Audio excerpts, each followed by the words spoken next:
Hungarian Prime Minister Viktor Orbán says US President Donald Trump has agreed to exempt his country from sanctions for their continued purchase of Russian energy. Russia launched a massive strike on Ukraine on Saturday night with over 450 drones and 45 missiles, according to Kyiv. There are at least 2 dead and 12 injured. Hungary's Prime Minister Viktor Orbán has announced that US President Donald Trump will exempt his country from sanctions for their continued imports of Russian energy. Washington had previously warned of heavy sanctions for countries who continue to buy Russian oil and gas, but Orbán argued that Hungary was in a unique situation. Arra jutottunk, hogy Magyarország a többi európai országtól lényegesen eltérő helyzetben van. 2 vezetéket kértünk mentesíteni minden szankció alól. Az egyik, amelyik a gázt hozza föl délről, a másik, amelyik az olajat hozza be keletről. És megállapodtunk, az elnök döntött, és azt mondta, hogy ezeket a szankciókat erre a 2 vezetékre nem fogják alkalmazni. Trump agreed to exempt the landlocked European nation from sanctions for 1 year.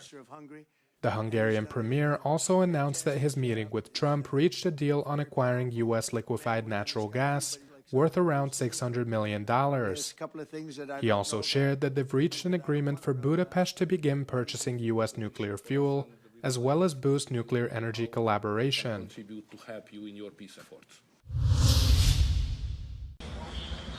Russia launched a new massive strike on Ukraine on Saturday night.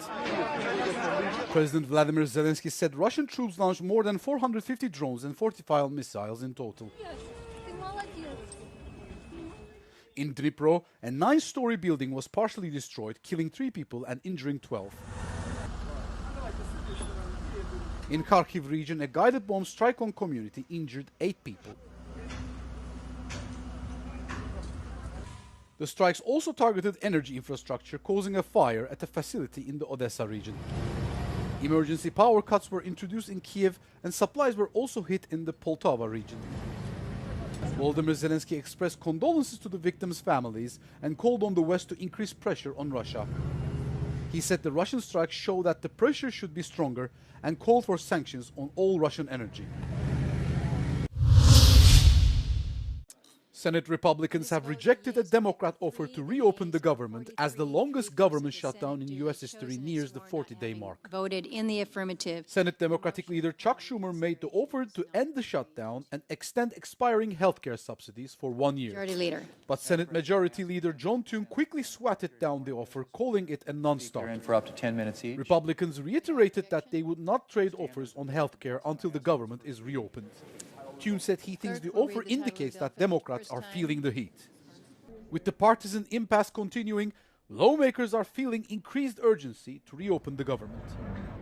Airlines have been forced to cut more than 1,000 flights, workers remain unpaid, and food aid has been delayed for millions of Americans.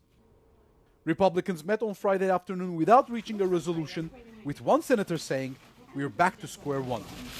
The Senate remains in session over the weekend as a small group of moderate Democrats work on a possible compromise.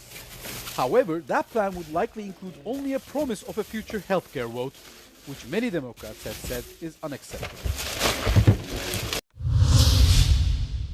Gaza health officials said on Saturday that more than 69,000 Palestinians have been killed so far. The latest jump in death occurred as more bodies were recovered from the rubble since a ceasefire began on October the 10th. The announcement came as Israel returned the bodies of 15 Palestinians to Gaza a day after Hamas returned the remains of 1 hostage. The returned hostage was identified as Lior Rudaev, who was killed in the Hamas-led attack on southern Israel on October the 7th, 2023. For each Israeli hostage returned, Israel has been releasing the remains of 15 Palestinians. And since the ceasefire took effect, the remains of 23 hostages have been released, with 5 still in Gaza, while Israel has handed over 300 Palestinian bodies. Relief efforts under the pact still fall well short of what is needed, according to the United Nations. Also on Saturday, Israeli settlers staged 2 attacks on Palestinian farmers, paramedics and journalists in the occupied West Bank.